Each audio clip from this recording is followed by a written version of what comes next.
22 જાન્યુઆરીએ અયોધ્યામાં શ્રી રામ મંદિરમાં રામલલા બિરાજમાન થવા જઈ રહ્યા છે, જેને લઈને આખો દેશ ઉત્સાહિત છે। દરેક વ્યક્તિ પોતાની રીતે ભગવાન રામના મંદિર માટે ફાળો આપવા માટે ઉત્સુક છે।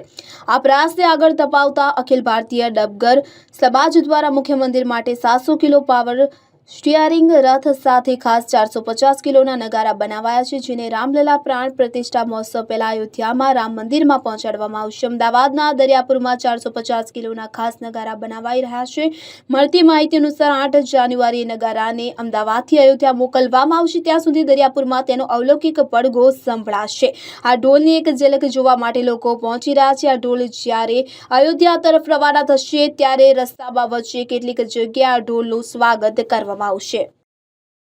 Bureau report CN24 news. હવે જુઓ દેશ દુનિયાની તમામ ખબરો તમારી આંગળીના ટેરવે। ઉઠાવો મોબાઈલ અને Google Play Store પરથી ડાઉનલોડ કરો અમારી CN24 ન્યૂઝ મોબાઈલ એપ।